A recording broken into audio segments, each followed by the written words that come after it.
क्या लेना देना।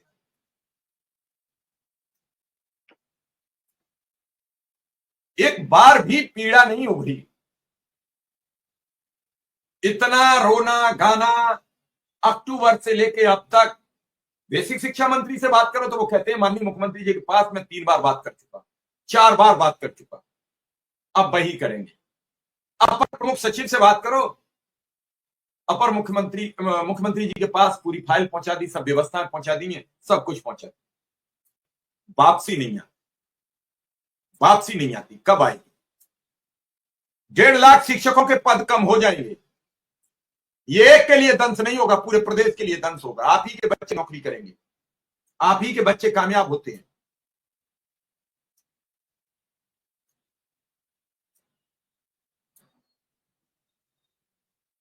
मैं तो धन्यवाद देता हूं नेपाल जापान की उस सरकार को, एक बच्ची के लिए एक ट्रेन चलती है। उस देश की हम बराबरी कैसे कर सकते हैं? हम कहते हैं पश्चिमी देश, पश्चिमी सभ्यता, सब कुछ, लेकिन क्या पश्चिमी देशों जैसी हम एजुकेशन की व्यवस्था देश में लॉन्च कर पा रहे हैं, देश में लागू कर पा रहे हैं? कब हम ये बदलेंगे? सब कब तक हम इन दकियानुसी सवालों, दकियानुसी जवाबों पर टिके रहेंगे? क्यों नहीं हम खुल के बात करते? क्यों नहीं इस पूरी पद्धति पर हम काम करने के लिए एग्री हो रहे हैं कि एक शानदार पद्धति के जरिए बच्चों को शिक्षित किया जाए, बच्चों को आगे बढ़ाया जाए और पूरे प्रदेश में, पूरे देश में, पूरे प्रदेश का नाम रोशन कराया जाए और एक स्वर्णिम अक्षरों में नाम नोट कराया जाए और पूरे बच्चे एक शानदार तरीके से जिंदगी जिए। कब तक गोलमाल? इन सब चीजों से अब थक चुके हैं सब, अब सब जवाब चाहते हैं। और इसी चक्कर में चाहे वो शिक्षा मित्रों के संगठन है, चाहे वो कुछ और है, हर आदमी अब सवाल करता नजर आ रहा है, कहता है बचाइए, बताइए। अनुदेशक को शिक्षा मित्र की जिंदगी बचाइए, बताइए।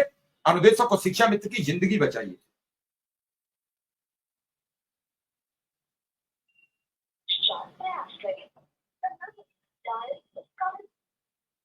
कब तक चलेगा ऐसा खेल? इतनी अनुनय विनय किसी के भी सामने की जाती तो निश्चित रूप से अब तक वो देवता, वो इष्ट, वो विद्वान, सब कोई हाथ जोड़े खड़े हैं। 2 लाख 3 लाख लोग, प्रभु जीवन बचा लो। तो वो कहते चलो कुछ न कुछ तो कीजिए,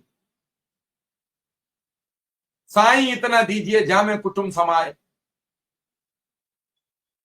मैं भी भूखा ना रहूं और साधु न भूखा जाए, इतना तो इन्हें दे दीजिए। लेकिन यहां तो कुछ और था।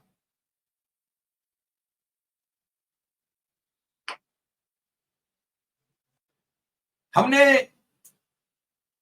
बातें की, हमने सवाल किए। चुनाव आयोग कह रहा है जहां 10 वोट भी होंगे वहां हम बूथ बनाएंगे। उस वोट का लेके क्या करो? ये वोट डालने वाला अपने बच्चे के अधिकार के लिए आपसे गुहार लगा, मेरा बच्चा पढ़ेगा कहां? मान लीजिए एक इलाके में 4-5 मजरे हैं, उन सब 4-5 मजरों का एक प्राइमरी स्कूल बना दीजिए। अरे पहले भी था, फिर ये नए बनाए क्यों?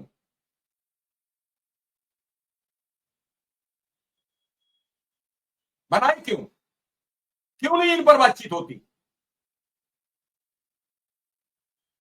और सिविल सोसाइटी चद्दर तान के सो गई है। उसे चाहे 300 वाले से पढ़वाओ, चाहे 330 वाले से पढ़वाओ, चाहे फ्री वाले से पढ़वाओ, उसे कोई लेना देना नहीं है कि मेरे बच्चे को पढ़ाने वाला अनुदेशक को शिक्षा मित्र क्या पाता है, क्या खोता है, कैसे पढ़ाता है, उसका परिवार कैसे चलता होगा, कोई लेना देना नहीं। लेकिन मुझे तो लेना देना है, और भी कई लोगों को लेना देना है जिन्हें चिंता है समाज की, जिन्हें चिंता है व्यवस्था की। हमारे साथ विक्रम सिंह जी आ गए। विक्रम सिंह का बहुत बहुत स्वागत है। विक्रम सिंह जी, आज तो लग रहा है कहीं प्रोग्राम में हैं, आप भी कुछ ऐसे दिख रहे हैं, बदले बदले से नजर आ रहे हैं। कुछ अच्छी खबर है क्या विक्रम सिंह? जी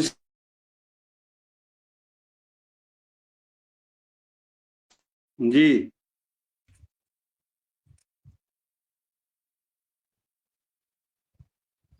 जी विक्रम सिंह बोलिए।